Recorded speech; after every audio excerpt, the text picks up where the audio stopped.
우리 주일 육부 예배 나오신 우리 성도님들을 주의 이름으로 환영하고 축복합니다. 우리 명절 연휴를 맞아서 이렇게 인사했으면 좋겠습니다. 주님 주시는 새해 복 많이 받으세요. 주님 주시는 새해 복 많이 받으세요. 1월 한 달간 육부 성도들과 요한계시록에 나오는 7교회를 살펴보면서 주님이 기뻐하시는 교회가 무엇인지, 또 주님이 기뻐하시는 성도들의 모습이 어떠한 것인지를 살펴보고 있습니다. 먼저 에베소 교회를 살펴보았지요. 처음 신앙생활 했을 때는 감사와 감격으로 열심히 신앙생활 했었는데 언제부터인지 또 무엇 때문인지 모르게 그 사랑이 식어버린 교회이지요. 주님이 기뻐하시는 교회, 또 주님이 기뻐하시는 성도는 주님을 향한 또 이웃을 향한 사랑을 회복하는 교회여서 우리도 처음 사랑을 회복하자라고 말씀을 나누었습니다. 두 번째로 이 서모나 교회를 통해서는 주님이 기뻐하시는 교회란 비록 세상적으로는 인정받지 못하더라도 때로는 박해받을지라도 끝까지 주와 복음 위에 충성하는 교회다라고 하였지요. 우리도 마찬가지입니다. 예수 믿는 것 때로는 어려움도 있고 때로는 손해보는 것도 있지만 주님 손안에 붙잡힘 받는 우리의 인생은 마침내 해피엔딩으로 끝맺음 맺게 된다라는 것이지요. 그것을 믿고 끝까지 충성하는 교회가 되자 이야기했습니다. 그리고 지난주에 우리 육부 예배 시간에 버가모 교회를 살펴보았지요. 거대한 세상의 가치관과 물질 문화 속에서도 세상과 주님 사이에 양다리 걸치지 않고 예수로 만족함으로 살아가며 예수님만으로 한 분만으로 만족하며 주님 기뻐하시는 우리 성도가 되자라고 말씀을 나누었습니다. 그리고 오늘은 두아디라 교회를 통하여서 은혜 나누며 주님이 원하시는 우리의 모습이 무엇인가 은혜 나누기 원합니다. 먼저 두아디라라는 지역은 오늘날 현대의 터키의 아키사르라는 지명으로 바뀌었는데 2009년에 인구조사를 한 결과 10만 897명이 살고 있는 아주 작은 도시입니다.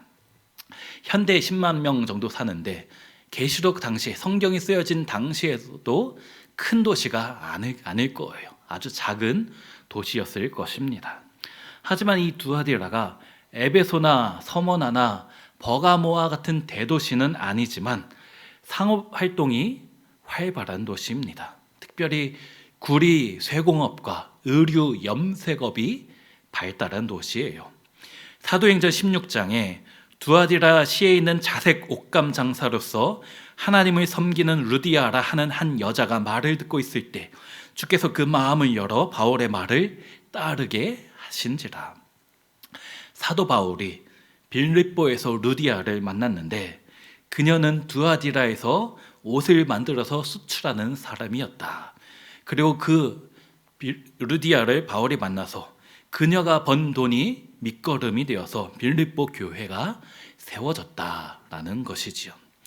오늘날 현대에도 이 아키사르는 주 수입원이 의류 염색업으로서 옷을 수출하는 것이다 라고 합니다.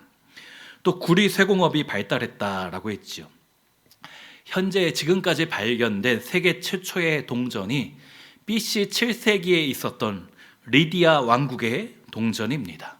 이 리디아 왕국이 어디 있었는가 하면 바로 계시록 7교회가 있었던 현재 지금의 터키 서부를 다스리던 곳이 리디아 왕국입니다. 그 중에서도 리디아 왕국 중에서도 이 두아디라라는 곳에서 세계 최초의 동전을 만들었을 것으로 추측되어집니다. 이렇듯 작은 도시이지만 상업이 활달해서 돈이 많이 오갔던 도시가 바로 이 두아디라인 것이지요. 하지만 성도들이 살아가기에는 힘들었습니다. 상업이 발달한 도시답게 오늘날의 노동조합과 같은 길드가 활발하게 형성되었는데 이 길드의 조합원이 되어야지 사업을 마음껏 할 수 있고 은행 거래 등의 모든 경제활동을 자유롭게 할 수 있었던 것이에요. 문제는 각각의 길드마다 섬기는 수호신이 있는데 사업 번창을 위하여서 정기적으로 그 수호신에게 제사를 드려야 된다라는 것이지요. 우리나라에도 예전에 어떤 일을 시작할 때 돼지 머리를 올려놓고 고사를 지내면서 일을 시작했지 않습니까? 그런데 이 두아디라에서 어느 길드인지 정기적으로 제사를 드리고 또 제사 음식을 먹고 2차로 여인들을 불러서 음행을 즐기는 것이 너무나 자연스러운 문화였던 것이에요. 이런 두아디라에서 성도들이 자신의 신앙을 지킨다라는 것이 얼마나 어려웠을지 짐작이 가는 것이지요. 신앙을 지키겠다 하면 모든 경제활동에 불이익이 주어지는 것입니다. 그런 상황 속에 있는 성도들에게 주님께서 오늘 본문을 통해서 말씀을 하고 계시는 것이지요. 그런데 계시록 7교회가 있는 도시들 중에 이 두아디라라는 도시가 가장 작은 도시인데 이 도시에 있는 교회를 향하여서 우리 예수님께서 가장 긴 분량의 메시지를 전하고 계시는 것입니다. 세상적으로는 무시당할 수 있는 교회이지만 우리 예수님의 관심이 참 많다라는 것이죠. 교회도 마찬가지이고 성도들도 마찬가지입니다. 우리 주님은 교회의 크고 작음에 관심이 없으십니다. 성도들의 돈이 많고 적음이 중요한 게 아니신 거예요. 어찌 보면 더 연약한 성도들에게, 더 가난한 성도들에게 우리 주님의 시선이 더 오랫동안 머물고 계신다라는 것이지요. 이 교회를 향해서 우리 예수님께서 소개를 하시는데 자기 자신을 소개하고 계시는데 그것이 18절의 말씀입니다. 우리 18절 말씀 같이 한번 읽습니다. 두아디라 교회의 사자에게 편지하라. 그 눈이 불꽃 같고 그 발이 빛난 주석과 같은 하나님의 아들이 이르시되. 지난주에 살펴본 버가모 교회는 군사도시였다라고 했었지요. 그래서 검을 들고 있는 예수님의 모습으로 소개하고 있었어요. 세상 임금의 검이 무서운 것이 아니다. 좌우의 날선 검을 가지고 영원한 생명이냐 영원한 형벌이냐 심판하시는 주님을 두려워해야 한다라고 하였지요. 그리고 오늘 본문인 두아디라 교회를 향해서 예수님이 3가지로 자신의 모습을 소개하고 계시는데 첫째는 먼저 그 눈이 불꽃 같다라는 거예요. 불꽃 같은 눈으로 사람의 중심을, 그 마음을 꿰뚫어 보신다라는 의미이지요. 제가 좋아하는 책 제목 중에 하나가 아무도 보는 이 없을 때 당신은 누구인가? 아무도 보는 이 없을 때 당신은 누구인가? 라는 책입니다. 다른 사람은 아무도 보지 않는 순간에도 우리 주님께서는 다 보고 계시고 다 알고 계신다 말씀하는 거지요. 그래서 마태복음 9장 4절에도 예수께서 그 생각을 아시고 이르시되 너희가 어찌하여 마음에 악한 생각을 하느냐.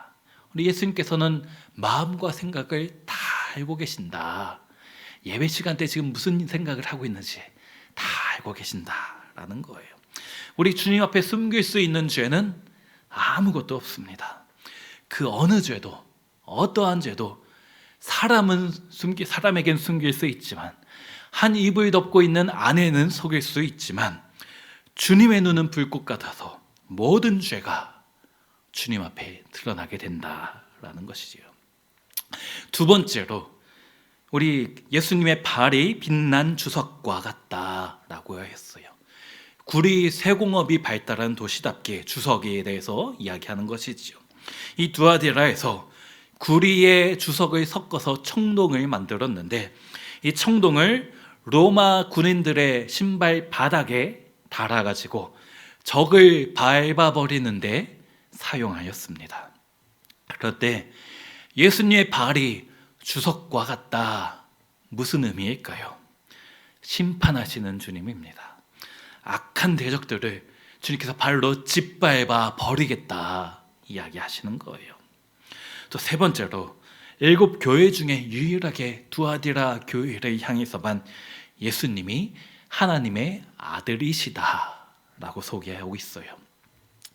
두아디라 도시 사람들이 믿는 수많은 수호신들 중에서 가장 대표적인 신이 아폴로입니다. 아폴로의 신전이 두아디라에 크게 있었는데, 이 아폴로는 그리스 신화에서 최고의 신이다라고 했던 제우스의 아들입니다. 하지만 오늘 본문에서 예수님이 내가 하나님의 아들이다 말씀하고 계셔요. 제우스나 제우스의 아들 아폴로나 다 가짜, 거짓, 우상이고 나만이 참된 하나님, 하나님의 아들이다 말씀하는 거예요. 두아디라 교회 성도들아, 너희가 아폴로를 섬겨서 일시적으로 풍족한 삶을 살아갈 것이냐, 아니면 참된 하나님의 아들 나 예수 그리스도를 섬겨서 영원한 평안을 누릴 것이냐, 하나님의 아들이냐 제우스의 아들이냐, 오늘 우리에게도 선택하라 말씀하시는 거예요. 우리 성도님들은 어느 쪽을 선택하시렵니까? 제우스의 아들을 선택하면 당장 눈앞에 보이는 재물이 주어집니다. 그러나 예수 그리스도 하나님의 아들을 선택하면 영원한 천국에서 영생 복락을 누리게 될 줄로 믿습니다. 그러면서 19절에 두아디라 교회 성도들을 칭찬하시는데요, 우리 19절 같이 읽습니다. 내가 내 사업과 사랑과 믿음과 섬김과 인내를 아노니 나중 행위가 처음 것보다 많도다. 5가지를 나열하고 있죠. 사업, 사랑, 믿음, 섬김, 인내를 칭찬하시는데, 원어 성경을 이제 문법적으로 살펴보면 사업 안에 뒤에 나오는 4가지가 포함이 되는 것입니다. 사업이, 맨 앞에 나오는 사업이 복수형으로 나오고 나머지 단수형이 그 안에 속해서 사랑, 믿음, 섬김, 인내가 사업 안에 포함되는 거예요. 그리고 여기서 말하는 사업은 행위, 행함을 의미하는 단어입니다. 즉 사랑의 행위, 믿음의 행위, 섬김의 행위, 인내의 행위를 잘하였다라고 예수님께서 두아디라 교회 성도들에게 칭찬하시는 것이지요. 이런 행함을 잘하는데 더 중요한 것은 내 나중 행위가 처음 것보다 많도다. 사실 많은 성도들이 처음 예수 믿고 신앙이 뜨거웠을 때는 교회에서 열심히 봉사합니다. 너무나 열심히 봉사해요. 그러다가 식어버리는 분들이 있어요. 참 많아요. 우리 첫 주에 살펴보았던 에베소 교회도 그랬죠. 처음엔 잘했는데 시간이 지나자 처음 사랑을 다 버렸다. 그래서 처음 행위를 가지라라고 예수님께서 말씀하셨지 않습니까? 예수님의 12 제자 중에 하나인 가룟 유다도 그랬지요. 요한복음을 보면 그 예수님의 일행 중에서 돈꾀를 맡은 자였습니다. 열심히 하니까 회개를 맡긴 거예요. 그러나 나중에 결과가 어떻게 있습니까? 예수님을 배신하고 말았잖아요. 많은 성도들이 교회 일을 할 때도 처음에는 열심히 봉사하고 뜨거움을 가지고 열정을 가지고 열심히 하다가 충성을 다했는데 지쳐서 그러는지 누가 알아주지 않아서 그랬는지 갈수록 열심히 떨어집니다. 내가 목자를 또 교사를 10년 동안 했는데 참 지겨워 죽겠다라는 거지요. 또 이 정도 했으면 찬양대도 좀 양보해야지 라는 거예요. 양보 안 해도 같이 해도 되지 않습니까? 같이 하실 거죠? 같이 해도 되는 거예요. 그런데 에베소 교회는 그렇게 처음엔 열심히 하다가 나중엔 떨어졌는데, 두아디라 교회 성도들은 사랑의 행위, 믿음의 행위, 섬김과 인내의 행위가 처음에도 좋았지만 갈수록 더 좋아지는 교회, 갈수록 더 열심히 하는 성도였습니다. 우리 성도님들 중에서 누가 그렇게 해서 우리 예수님의 칭찬을 받으시렵니까? 내가 되어야 될 줄로 믿습니다. 그런데 칭찬은 칭찬인데 여기까지는 좋았는데 우리 주님으로부터 책망받은 것들이 있었어요. 사랑과 믿음과 섬김과 인내라는 행위는 잘하였는데 주님께서 칭찬하신 것들이 다 외적인 행동과 관련된다라는 것이에요. 내적인 것, 영적인 것에 대한 칭찬이 없다라는 것이 문제입니다. 오늘날에도 보면 교회 열심히 다니고 봉사도 열심히 해서 신앙생활 잘하는 것 같지만 그런 것들은 우리가 충분히 칭찬받을 만하지만 문제는 행동만 잘하고 내적인 것이 약하면 결국 이세벨의 영향으로 인해 거룩함이 사라지고 영적 순결함을 잃어버리게 된다라는 거예요. 그것이 20절 말씀입니다. 우리 20절 말씀 같이 한번 읽습니다. 그러나 내게 책망할 일이 있노라. 선지자라는 여자 이세벨을 내가 용납함이니 그가 내 종들을 가르쳐 꾀어 행음하게 하고 우상의 제물을 먹게 하는도다. 얼핏 보면 지난주에 살펴본 버가모 교회와 비슷하지요. 발람의 유혹에 넘어가 음행에 빠진 이스라엘 백성과 같이 그런 백성의 모습이 버가모 교회에도 있었다라는데 두아디라 교회도 비슷하게 이세벨에게 넘어가 음행에 빠졌다. 영적인 간음을 저질렀다라는 것이죠. 이세벨이 누구입니까? 구약 성경에 나오지요. 시돈 왕의 딸로서 북이스라엘의 아합 왕과 정략 결혼을 하였어요. 온갖 우상들을 이스라엘 땅으로 가지고 들어온 여인입니다. 수많은 하나님의 선지자들을 죽였고 또 엘리야 선지자도 죽이려고 했던 성경에서 가장 악한 여자이지요. 그런데 오늘 본문을 보니까 두아디라 교회 안에 이세벨과 같은 여자가 있다라는 거예요. 우리는 그 여자가 누구인지 정확히 알 수 없지만 이 교회 사람들은, 두아디라 교회 사람들은 계시록에 쓰여진 그 당시에 어떤 여자를 가리켜서 사도 요한이 편지에서 저 여자가 이세벨이다 라고 하는지 알았을 것입니다. 그리고 그 여자를 결코 용납해서는 안 된다라는 이야기예요. 제가 참 좋아하는 말씀 중에 하나가 있는데 그것이 고린도전서 14장 34절입니다. 어떤 말씀인가 하면은 여자는 교회에서 잠잠하라. 그들에게는 말하는 것을 허락함이 없나니. 참 좋은 말씀이지요. 여자는 교회에서 잠잠하라. 어디서 교회에서 조용히 시끄럽게 하냐, 조용히 지내라. 중요한 거는 남자가 결정해야지. 어디서 나대냐라고 할 때 주로 인용하는 말씀이에요. 근데 이 말씀의 본래 의도가 그런 걸까요? 아니잖아요. 성경이 그렇게 자기 멋대로 해석하면은 남성 우월주의적으로 성경이 보이는 거예요. 그러니까 페미니즘에서 성경을 가지고 공격하는 거지요. 하지만 여성 인권 신장에 가장 큰 기여를 한 기독교에서 그렇게 여자를 무시했겠습니까? 그런 말씀이 아니라는 거예요. 이 여자는 교회에서 잠잠하라 라는 말씀을 성경 원어로 살펴보면 이 여자 앞에 정관사가 붙어 있어요. 즉, 그 여자는 교회에서 잠잠하라 라는 말씀입니다. 우리는 그 여자가 누구인지 정확히 알 수 없습니다. 성경에 안 써 있으니까요. 그러나 고린도 교회 성도들은 사도 바울이 쓴 고린도 전서를 받아봤을 때에 바울이 말한 그 여자가 누구인지 다 알았을 거예요. 그 말씀의 전후 문맥을 살펴보면 고린도 교회 안에 어떤 여자가 있는데 자기는 방언도 잘하고 예언도 잘하고 기도빨도 세가지고 치유 은사가 나타난다. 그래서 잘난 척하면서 그런 은사 없는 사람들을 무시한다라는 거예요. 너 방언할 줄 알아? 방언 못해? 무시하는 거예요. 너는 기도할 줄도 모른다. 무시하는 사람이다라는 거예요. 자기가 선지자라면서 영적 교만에 빠진 사람이에요. 그래서 바울이 그 바로 앞장인 고린도전서 13장에서 그런 영적인 은사보다, 겉으로 나타나는 은사보다 사랑이 더 중요하다. 사랑은 언제까지나 떨어지지 않아야 돼.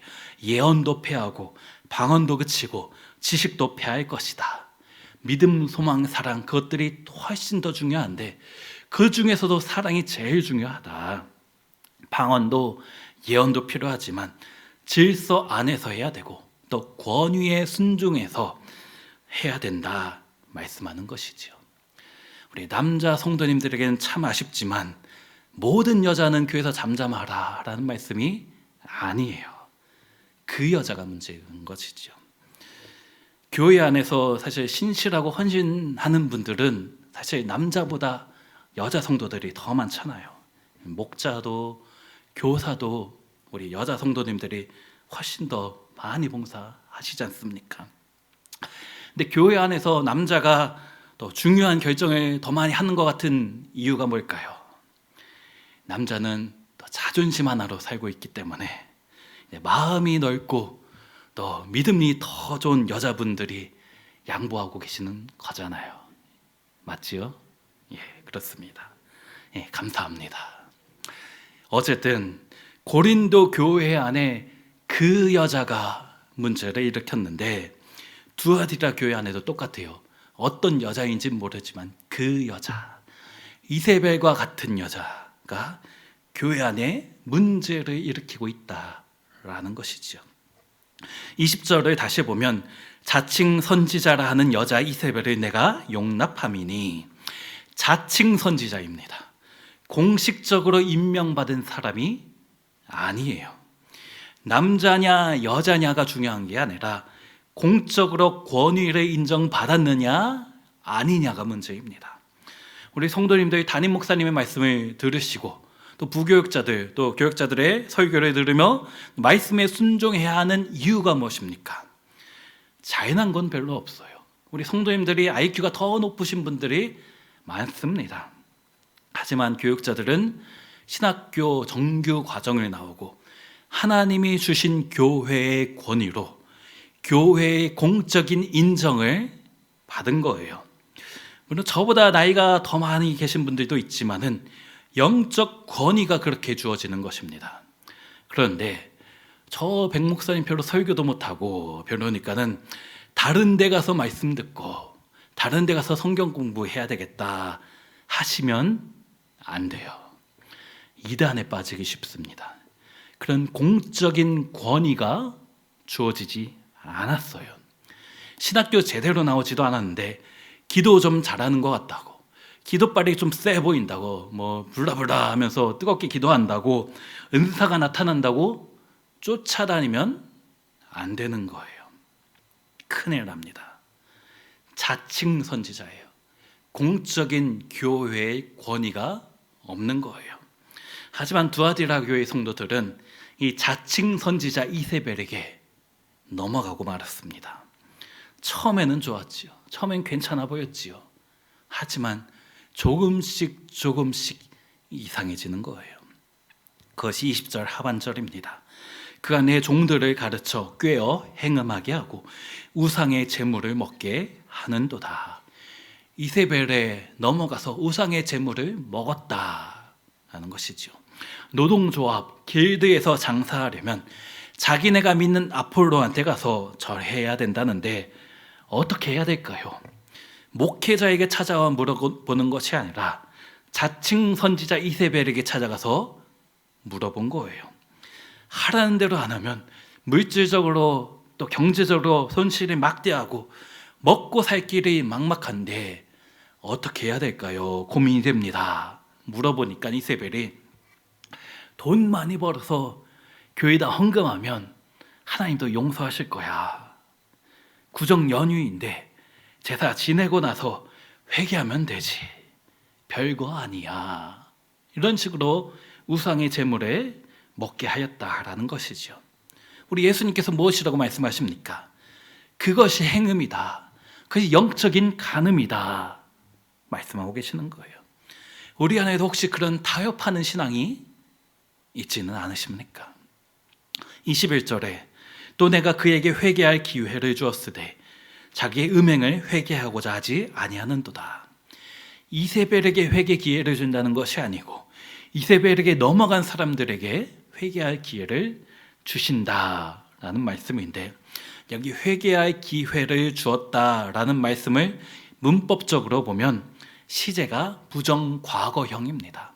부정과거형은 해석을 계속 지속적으로 그런 의미가 있는 거예요. 우리 주님이 회개할 기회를 계속 주시고 지속적으로 주고 계신다. 하지만 그것을 의도적으로 거부하고 있는 것이지요. 그런 이들에게 심판의 메시지를 전하는 것이 22절과 23절 말씀입니다. 우리 22절, 23절 같이 한번 읽습니다. 볼지어다 내가 그를 침상에 던질 터이요 또 그와 더불어 간음하는 자들도 만일 그의 행위를 회개하지 아니하면 큰 환난 가운데에 던지고 또 내가 사망으로 그의 자녀를 죽이리니 모든 교회가 나는 사람의 뜻과 마음을 살피는 자인 줄 알지라. 내가 너희 각 사람의 행위대로 갚아주리라. 한 번 죄 지은 것에 대한 심판이 아니고 회개할 기회를 계속 주시는데, 그럼에도 불구하고 반복해서 죄 짓는 사람들에게 하시는 말씀이 심판의 메시지가 참으로 무섭습니다. 먼저 침상에 던져버리겠다 말씀하고 계셔요. 하루 종일 침상에 누워있으면 좋겠지요. 저도 피곤할 때는 정말 아무것도 하기 싫고 침상에만 하루 종일 누워있고 싶은데, 여기서 말하는 침상은 병상을 의미합니다. 병원 침대에 영원히 던져버릴 것이다. 물론 모든 병의 원인이 죄의 결과, 심판 때문에 오는 것은 결코 아닙니다. 병원에 입원한 성도들에게 찾아가서 당신 하나님 앞에 무슨 죄를 지었는지 당장 회개해야 된다 라고 하면 큰일 나요. 그런 이세벨 될 수도 있는 거예요. 그런 분들은 하나님이 사랑하셔서 병을 주시는 분들도 많습니다. 하지만 오늘 본문에서 말하는 것은 영원한 저주를 의미하는 것이지요. 뒤에 말씀 보면 큰 환난 가운데 던져버릴 것이다 라고 하셨잖아요. 영원한 심판, 영원한 지옥에 던져버릴 것이다 라는 것이지요. 또 사망으로 그의 자녀를 죽이리니 영적 간음으로 태어난 결과물들을 심판하시겠다 라는 의미지요. 사람의 마음과 뜻과 마음을 불꽃 같은 눈으로 살피는 분이 행위로 칭찬하셨던 교회이지만 그 행위대로 갚아줄 것이다 말씀하고 계시는 거예요. 27절에도 그가 철장을 가지고 그들을 다스려 질그릇 깨트리는 것과 같이 하리라. 불꽃 같은 눈으로 살펴보시면서 빛난 추석과 같은 예수님의 발로서 밟아버리겠다, 심판하시겠다 말씀하는 거예요. 사실 요한계시록을 살펴보면 참 무서운 말씀이 너무나 많이 나옵니다. 7 인재앙, 7 나팔재앙, 7 대접재앙, 참 무시무시한데 중요한 것은 이런 심판은 예수 믿는 우리와는, 예수 믿는 우리 성도와는 상관이 없는 줄로 믿습니다. 24절에 두아디라에 남아있어 이 교훈을 받지 아니하고 소위 사탄의 깊은 것을 알지 못하는 너희에게 말하노니 다른 짐으로 너희에게 지을 것은 없노라. 사탄의 종노릇 하지 않는 너희는, 그렇게 하나님께서 회개할 기회를 반복적으로 주시는데도 의도적으로 거부하고 있는 그들과 달리 너희는 그런 무서운 심판과는 상관없는 존재다 라는 것이지요. 다만 25절에 다만 너희에게 있는 것을 내가 올 때까지 굳게 잡으라 말씀합니다. 너희에게 있는 것이 무엇이지요? 두아디라 교회가 칭찬받았던 것들, 사랑의 행위, 믿음의 행위, 섬김과 인내의 행위, 이런 것들을 굳게 지키면서 주님이 기뻐하시는 교회, 주님이 기뻐하시는 성도로서 살아가라, 오늘 우리에게 말씀하고 계십니다. 그래야만 우리가 그렇게 살아가겠습니다 결단하면 주어지는 약속의 말씀이 26절부터 28절입니다. 우리 마지막으로 26절부터 28절 같이 읽습니다. 이기는 자와 끝까지 내 일을 지키는 그에게 만국을 다스리는 권세를 주리니 그가 철장을 가지고 그들을 다스려 질그릇 깨트리는 것과 같이 하리라. 나도 내 아버지께 받은 것이 그러하니라. 내가 또 그에게 새벽별을 주리라. 누가복음 19장의 달란트 비유, 문화 비유에서 작은 일에 충성하면 10골 다스리는 권세를 주시겠다 하셨어요. 하지만 두아디라 교회가 잘하였던 신앙의 외적인 행동뿐 아니라 신앙의 내적인 열매도 잘 맺으면, 세상의 가치관과 타협하지 않고 믿음 지키면 10골이 아닌 만국을 다스리는 권세를 우리 모두에게 주실 줄로 믿습니다. 또 새벽 별을 주신다라고 하셨어요. 새벽 별이 무엇입니까? 계시록 22장 16절에 나는 다윗의 뿌리요 자손이니 곧 광명한 새벽 별이라 하시니라. 새벽 별은 우리 예수님 자신을 가리키는 것이에요. 다시 말해서 신앙의 순수성을 지키고 주님 닮아가기를 소원할 때 주님 자신을 우리에게 영원히 주시겠다 말씀합니다. 아니, 예수님 그거 말고요, 차라리 황금을 주시지요. 아니, 예수님은 괜찮고 더 자극적이고 더 좋은 거 주세요. 차라리 로또 맞게 해주세요. 그럴 수 있을까요? 예수님보다 더 귀한 보화가 있습니까? 없습니다. 이 세상의 모든 것도 우리 주님과 바꿀 수 없는 것이에요. 그러므로 오늘 말씀에 순종하여 주님 기뻐하시는 성도로 살아가겠습니다. 그렇게 결단하는 것이죠. 영적인 음행, 영적인 간음, 그것이 무엇입니까? 우리 주님과 다른 것을 비교하는 것. 아폴로도 믿고 예수님도 믿겠다라는 것이죠. 결코 주님이 기뻐하지 않으십니다. 이 땅의 보화와 천국 보화를 바꾸는 어리석음을 범해서는 안 되는 거예요. 물질의 노예가 되어서 신앙을 타협해서는 안 되는 것입니다. 우리가 살아가는데 물질이 필요합니다. 돈이 필요합니다. 하지만 그것보다 주님을 더 사랑해서는 안 된다. 만약 돈이 예수보다 좋다라면 예수님께서 그것들을 다 짓밟아 버릴 것이다 말씀하고 계십니다. 또 오늘 말씀에서 우리 주님이 회개할 기회를 계속적으로 주고 계신다라고 했지요. 지금도 주고 계셔요. 지금이라도 내가 돌이켜야 될 것이 무엇인지 기다리고 계십니다.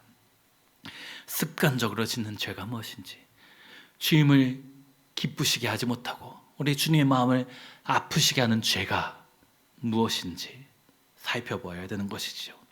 그러므로 주님, 오늘도 이 한 주도 제가 주님이 기뻐하는 성도가 되겠습니다.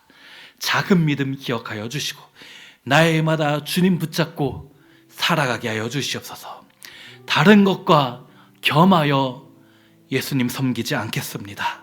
세상의 모든 것과 비교조차 할 수 없는 예수 그리스도만 따르겠습니다. 그렇게 결단하며 이 한 주도 믿음으로 승리하시는 우리 모든 성도님들 되시기를 주의 이름으로 축원합니다. 자, 우리 말씀 생각하며 찬양하며 기도하며 나아갑니다.